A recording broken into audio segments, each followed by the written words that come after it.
In certain cases, it's okay to address the neck without doing a facelift. Generally, our patients that are under age 40, 45, you can sometimes treat just the neck.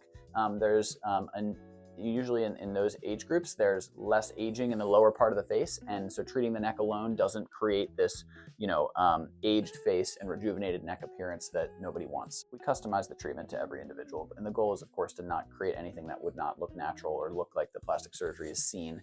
The idea is that, in many patients that are older, those age groups, there's enough aging in the lower part of the face that the lift needs to be blended into the face a little bit. Otherwise, you get this demarcation where the neck is rejuvenated and the lower face is not, particularly if there's kind of these early signs of jowling where you start to get some fullness here in this location from these jowl fat pads dropping. That's sort of the point in my mind where I sort of steer people towards at least trying to address the lower face at the same time if the neck is really the primary thing where they see their age.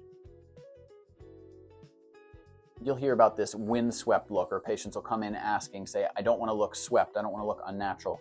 That swept look comes from over tightening of the skin, pulling everything really tight here in the neck, taking out a big segment of skin and not addressing the central problems, which is the deeper aging that happens on the fat pads, that happens underneath the chin.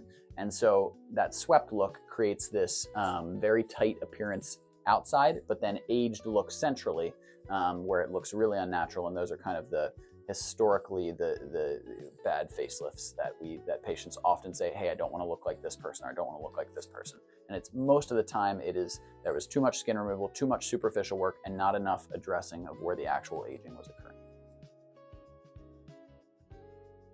The vast majority of our patients combine their neck lift with a lower facelift.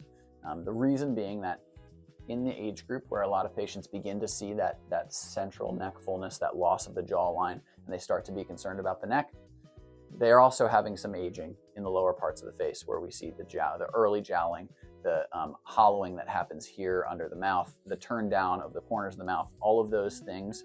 As all of those things start to add up, usually we want to kind of blend that lift in the lower part of the face. And so it's our younger patients that will do the isolated neck lifts generally. And it's a great procedure in the right patient.